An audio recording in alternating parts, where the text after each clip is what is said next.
That sounds great. All right, Stephanie, over to you. Networking for introverts. Hello there. My name is Stephanie Toma. Thank you for that introduction. We will certainly cover introversion, extroversion, ambiversion.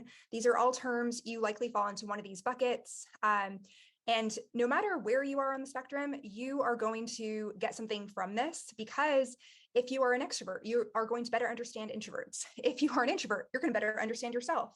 And I would actually say about 95% of people are ambiverts, a combination of different factors, different people, different places may either enliven you or deplete your energy. So when I talk about introversion and extroversion, I'm not talking about how confident you are at a networking event or how confident you are on stage, because introverts and extrovert can be both of those things, right? Brene Brown, public speaker, she's an introvert.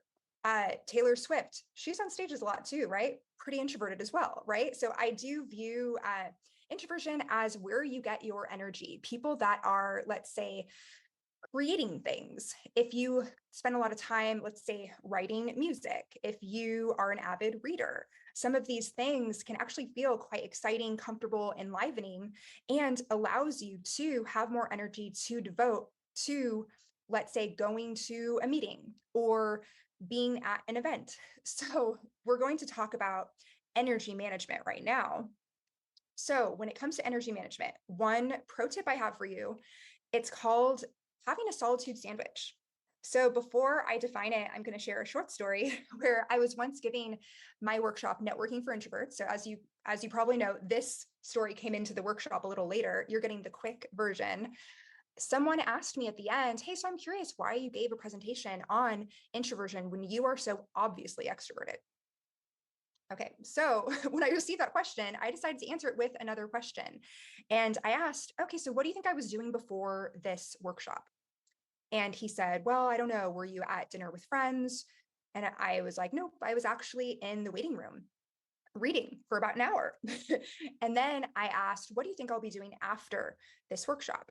And he said, "Well, maybe there's an after party and you're going to that." And I was like, "I don't know about that after party. I was not invited." However, I will actually be going home and doing the daily 3-2-1. That's something we'll talk about in a moment.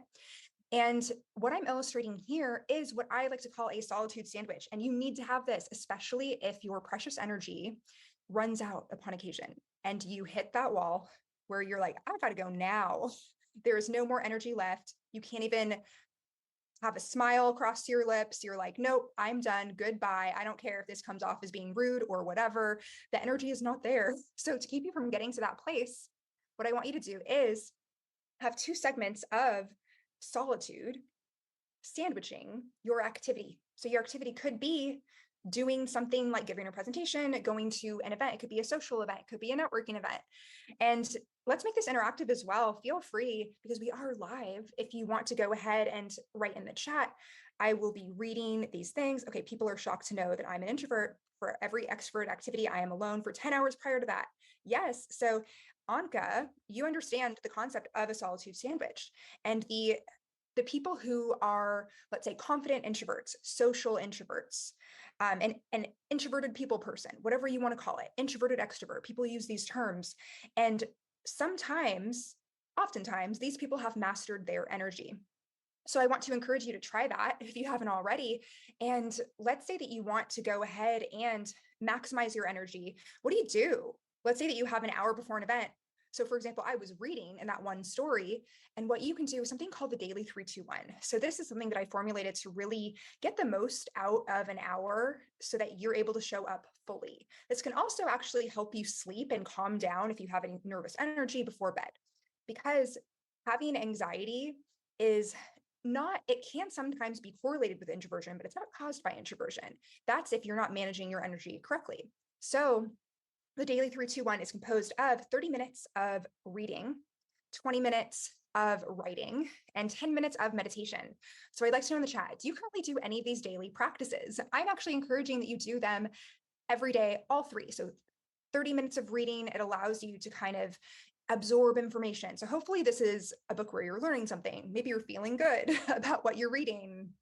And then let's see, the second part is 20 minutes of writing. I like to recommend narrative therapy, where you are writing down your feelings, gratitude points, where you are, let's say, allowing yourself to gain clarity on a situation that was uncomfortable. Sometimes there's discomfort in looking at events that happened today, maybe several days, several years ago, because we're like, wait, what actually happened? There's this sort of second guessing. So just get clear on the narrative. Like, this is what this person said. This is how I reacted. And I would have liked to have done this, but I'm choosing to accept that this is what happened. This is how I'm choosing to move forward in my life. This is what I learned. And sometimes we want to kind of look away and be like, oh, I didn't like that. Let's like move on without addressing it. When how you build confidence, especially as an introvert, is by getting really honest and real with yourself, and then getting to an embodied place where you can go ahead and share it. And then last but not least, meditation. This is our integration. If you feel confused or a lack of clarity, which I know some of my clients that I work with, they're kind of like, okay, I want to be successful, however they define it, right? Whether it be feeling comfortable socially more than they already do, whether it be building their career as a speaker or making their impact in some way, even speaking up in meetings more, right? Meditation has this effect, even 10 minutes a day, of allowing you to walk through your daily life with such a greater sense of clarity. So I'm going to go ahead and take a peek at the chat again. And Katie says, my solitude sandwich is pretty much any turkey club sandwich and a property worldwide. And I love that because, yeah, it's like right now I'm currently in Austin, Texas. Who else is here with me? And you can have Texas toast, right? You can have tortillas. We have many options in Texas and beyond for however you'd like to have your sandwich. If you want it to have a big block of peanut butter in the middle, maybe one little slice of turkey, you get to choose what kind of solitude sandwich you have. And I hope that you get creative with trying different time allocations. Maybe you want more solitude if you know a certain event or activity is more likely to deplete you. And let's see. So narrative therapy, never heard writing shared in this way. Love it. Yes, go ahead and try that out. And yeah, listening to audiobooks on the treadmill and writing and journaling in the AI Rosebud app. Cool. We got a recommendation there. Thanks, Anka. And let's see.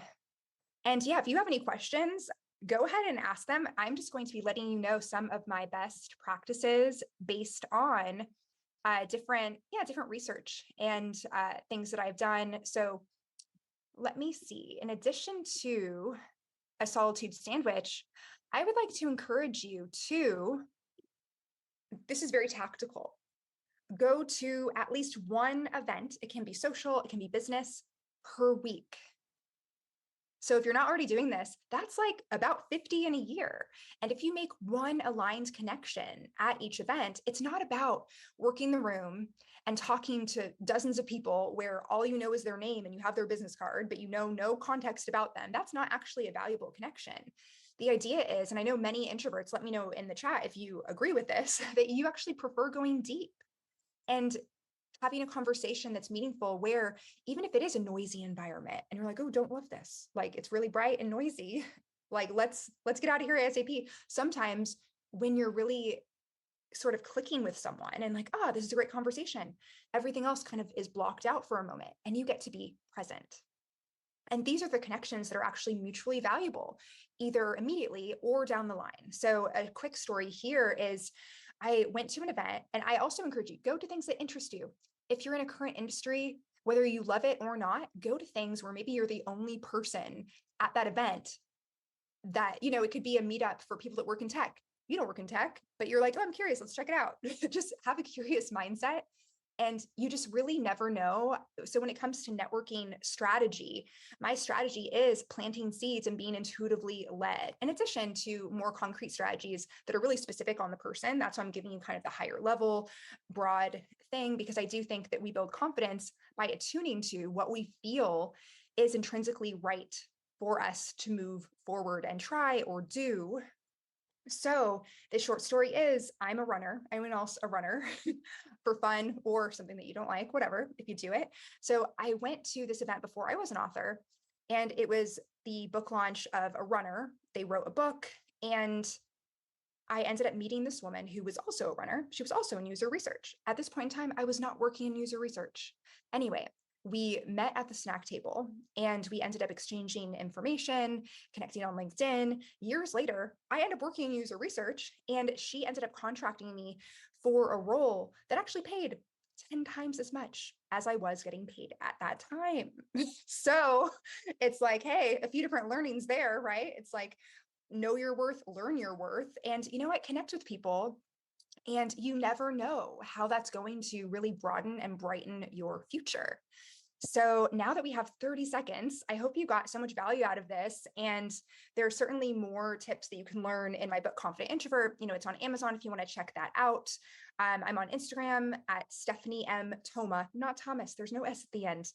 And you can also go to stephanietoma.com/coaching, take a peek over there.